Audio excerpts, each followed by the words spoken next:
Welcome back to Jay's Garage, and in particular Windmill Valley, where I have a new gameplay feature I wanted to show you. This one I call the River Cruise. Since we do have a river, I implemented something that lets the player go and visit another location upstream from a little boat. So there's going to be a cute little boat ride here. So when you go down to the pier, there's a little boat that's waiting for you. And when you click on it, then we get to see this exciting little cinematic that I've prepared here. So we're just going up the river to another location, and this is a camera that's attached to the boat. I thought that worked quite well. Some sheep in the background, and then we go and park our boat here. Then we get magically teleported to this location, and then we can go and explore up here. I mean, it's not that far away, but hey, I think it adds to the game. It adds to the game. I've also implemented a downstream river cruise, so I can go and take my boat back. Same principles, but of course I had to do all the steps again so that this is going to happen. Same sheep. This one's scratching himself. Very nice. And then we go back by that little mill thing, whatever that is, and then we go and park our boat back here. That's how I did it. Let me show you how I did these steps over a course of 3.5 hours. I start by picking a boat from the Italian city pack. Sadly, the boat has oars, so I'm going to take that boat into Blender and remove the oars. I was briefly thinking perhaps I'm going to go and get something for the player to row, but the river's just not wide enough. Here I'm adding some of the traversal blocks just in case I need to get out during playtesting. Turns out I didn't need them in the end, but hey, it's one of those things.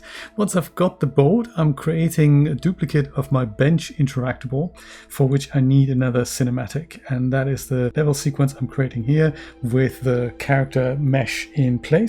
I'm not parenting but attaching the character to the boat so that I can later just animate the boat without worrying about the character's position, so the character would work independently of the boat. I'm encountering some issues here with the FK control rig. Turns out I've used a layered FK control rig, which is something that I didn't need in this case because I only need a regular one that is not layered. Otherwise I can't make the adjustments properly. The layered one only references something and then adds changes on top of it, and that didn't work for my sitting position that I'm just crudely putting into place here. And now it's up to animating the boat. So I'm not doing that with a control track. That's just a simple transform track, but I'm using the layered feature of Unreal Engine's transform track to do that. So the first one I'm doing is a basic path so that we're going from location A to location B, but that might look a little bit rough. But for that, I'm adding a second path here. So I'm a second transform track that now adds the movements of itself to the previous one. And that way I can make tweaks a little bit easier without messing with the original animation.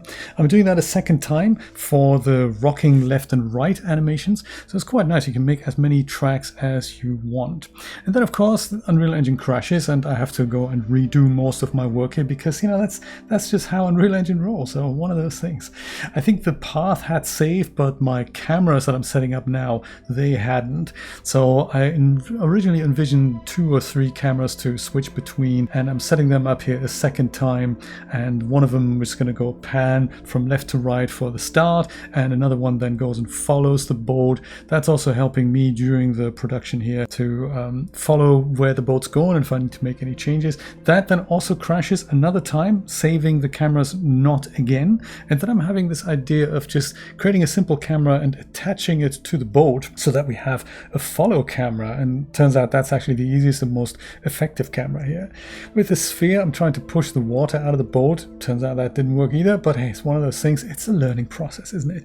So now that that's done and I can play test my level sequence, it's up to creating a second one, because of course once the boat goes upstream we might want the character to go downstream as well. So for that I need to repeat all the steps and have a second boat interactable. So the first one downstream will take the player upstream, and now I'm duplicating that and making the boat go downstream. So for that I need yet another animation sequence, which means I need to go and plot the boat path from scratch.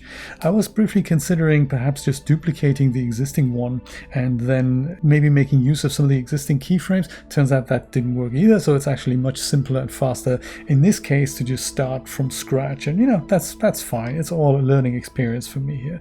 So I'm starting upstream with the new interactable boat position. Thankfully I still have the character in place, so I don't have to animate that position again, and I'm trying to keep keep the start and end position in place and then just go and tweak the left, right on the boat on the river intact for my basic movement path. And of course that means Unreal Engine crashes yet once again. It's one of those things, but that's I'm okay with that as well to a certain extent. One thing that I did experience, and this is where the curve editor comes in handy, sometimes the rotation of the boat spins over the 360 degrees, and that means from one keyframe to another the boat appears to spin around clockwise or counterclockwise, and that's where the keyframes on the curve editor appear to be way out of line with all the others. And that's where kind of nice to just have a look at it and just tweak the keyframe from there, just the Z rotation of that.